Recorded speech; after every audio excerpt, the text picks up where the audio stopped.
The story Puss in Boots, a fairy tale by Charles Perrault, retold by Rama Ramesh.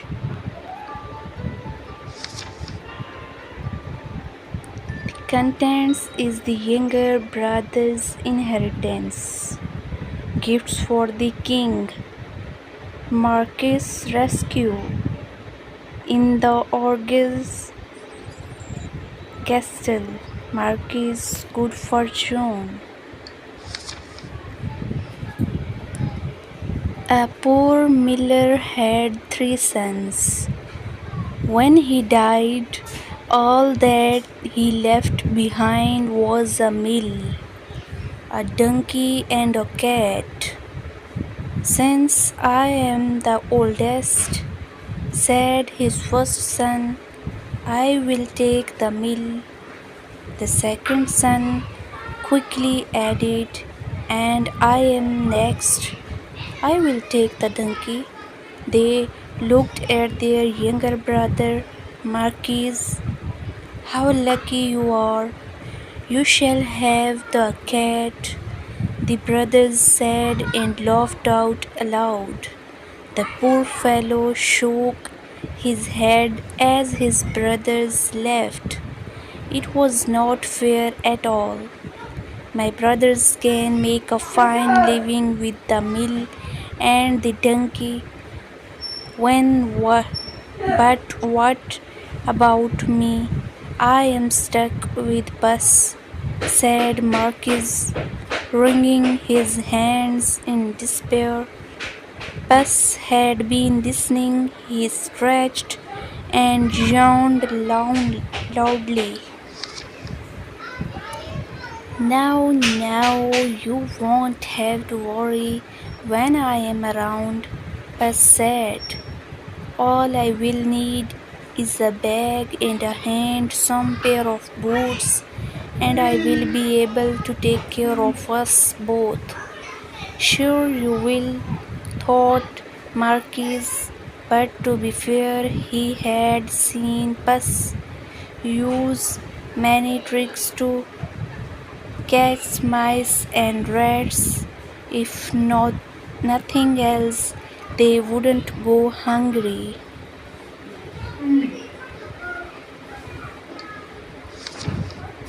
Our father left us some property in his will.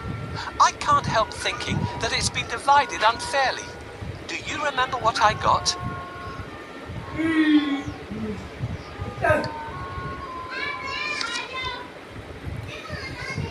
Soon the cat was given his own pair of boots and the new bags that he had asked for. The boots fitted him perfectly and he looked very smart. Puss packed a juicy cabbage and some bran in the bag and slung it around his neck.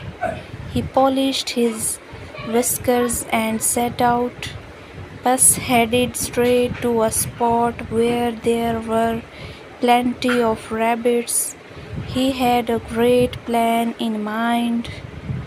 Puss opened the bag wide and hid behind a tree. Soon a rabbit came hopping by. He saw the cabbage and leaped straight into the bag. Whoosh! As quick as the wind, Puss grabbed the bag and tied it closed with a piece of string. The rabbit in his bag, Puss walked straight over to the king's palace. He bowed low and presented him with the rabbit. Your Majesty, said Puss in Boots in a royal voice, this humble gift comes from my master, Lord Marquis of Carabas. This was a fancy name that Puss had chosen for his master. What a thoughtful gift, said the king. who loved roasted rabbit. The next time Busman managed to catch a barrage of parti- partridges and took them once again to the king. "This is wonderful. Tell your master I am very pleased," said the king, who loved partridge stew even more. This went on for 2 months. Bess was becoming an expert at catching game, and the king was getting plumper. First, I need a bait for the rabbit. What do you think rabbits love to eat?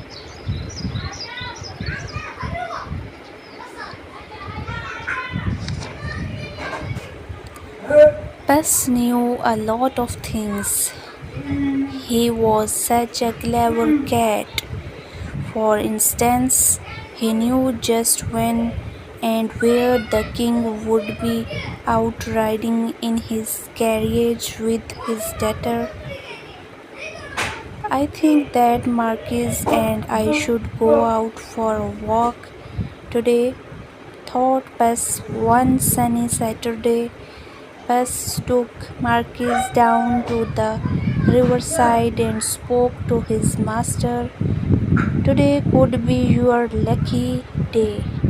If things go to plan, you will make a fortune," said Bess. Clip clop cling clang. Bess heard the sound of carriage approaching. They both looked into the distance. It was the king's carriage. "What should I do?" Marquis asked, ready to obey. He had grown happier with the food Bess brought in her every day. "Go and bath in the river. I will take care of everything else," said Bess. "Is that all?" cried Marquis. He pulled off his clothes and jumped into the river at once. Splash! Quickly Puss hid his master's clothes behind a rock. "Help! My master is drowning! Somebody save him!" Puss wailed. He was trembling from head to foot. The king recognized Puss at once. He remembered all the lovely meals he had enjoyed thanks to the cat. The king jumped out of his carriage. "Go and save him quickly," the king said to his servants. Puss said to the king, "Your Majesty, some nasty thieves have stolen my master's cloth." "Is that so? Don't worry, I will find a suit for him," said the king. He ordered one of his servants to fetch some fine clothes. Soon Marquis was pulled out of the water, and the king's servant handed over a handsome suit for him to wear. As soon as Marquis put on those clothes, he looked just like a prince. He stood tall and handsome and smiled shyly at the princess. Surprise! Surprise! The princess fell head over heels in love with Marquis. Master, I have a great idea. All you need to do is go and bathe in the river. I will take care of the rest. Well, all right, that's easy. While he's bathing, I need to hide his clothes. Can you think of a good place to hide them?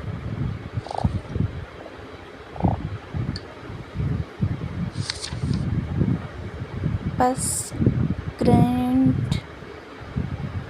Things were going just as he had planned, but he had more work to do. If you will excuse me, I will go and make suitable arrangements to receive our king at the castle. Bess said. Marquis was puzzled because he didn't live in a castle, but he kept quiet. Bess ran ahead and met some men gnawing the fields. My good fellow, stop your work and listen. The king is coming this way, and you are all in grave trouble. The only way to save yourself is to say that these fields belong to Lord Marquis of Carabas. Bess announced. The knowers looked at Bess in surprise. They were scared. This Lord Marquis must be very powerful, they thought. They agreed to do exactly what the cats said to save themselves.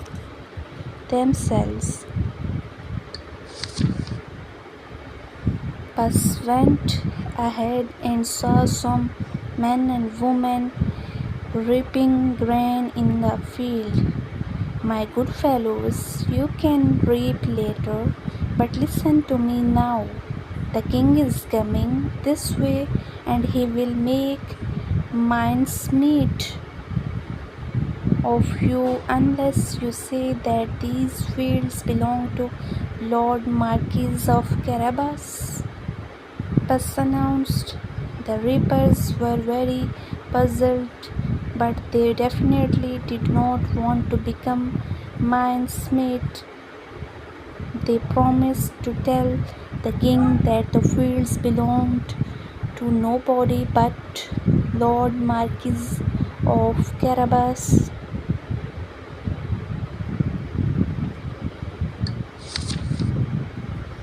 Bus went ahead and warned everybody to tell the king that the land belonged to Lord Marquis.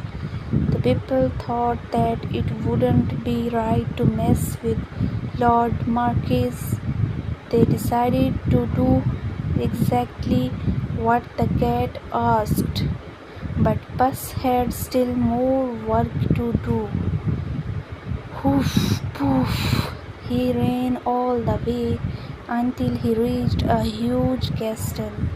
Can you guess whose castle it was?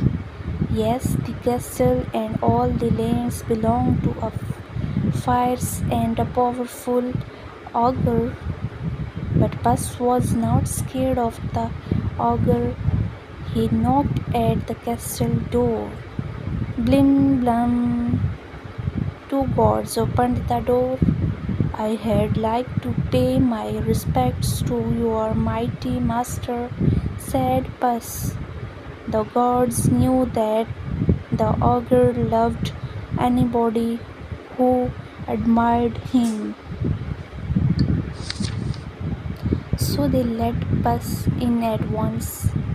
Puss bowed low to the ogre. I have heard much about your great powers. Is it really true that you can transform yourselves into any animal you wish? Asked Puss. Even a lion? Watch me, said the ogre. Right before Puss's eyes, he transformed himself into a mighty lion. He roared so fiercely that Puss sprang up the curtains in fright. The ogre laughed loudly. That's amazing, said Puss. But I bet you can't turn yourself into a small creature. That's the most difficult thing in the world. I can, said the ogre. No, no, it would be impossible for a mighty ogre to turn into something like, for instance, a mouse, said Puss. Oh, really? Asked the ogre, snapping his fingers. Boom! The ogre became a tiny mouse and scurried across the room quickly as lightning. Puss pounced on the mouse and ate it in one gulp. Slurp! Puss licked his lips. He clapped his hands 3 times and summoned all the people living in the castle. The ogre is no more, Puss announced. Will you accept Lord Marquis of Carabas as your master? He is kind and just, good and generous. The guards, maids, cooks, servants, and everyone else in the castle looked at Puss in surprise, but they nodded at once. They had never really liked the ogre anyway. Puss ordered everyone to prepare a feast for Lord Marquis and his very special guest, the king himself. The coach with the king, the princess, and my master will be here soon. I have to wake up the ogre right away.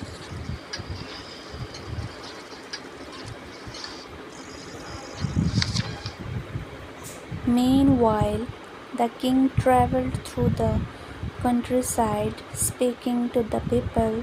He was very surprised to learn that almost all the land around him belonged to the young man by his side. When the king's coach finally reached the castle, Bus ran out to welcome them. Welcome to our humble abode, Bus said to the king. The king gulped. The castle was bigger and even more stunning than his own. Bus led them straight to the huge dining hall. The table groaned with the weight of roast chicken, rabbit stew, mincemeat, smoked duck, and hundreds of other dishes. The king was in seventh heaven after eating the great feast and sipping the finest wine he had ever tasted. The king said, "My dear Lord Marquis, I had be delighted if you would marry my only daughter." Marquis smiled at the princess. "I will, if the princess wishes to live with me," said Marquis Shelley. The princess was so happy that she wanted to dance all around the castle. She blushed in delight and nodded. They married and lived happily ever after, and so did Puss, because loyal Marquis made him a lord of the castle.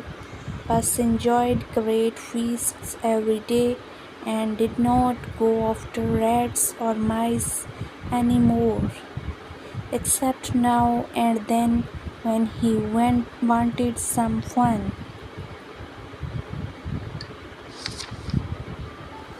The end. Do you like this book?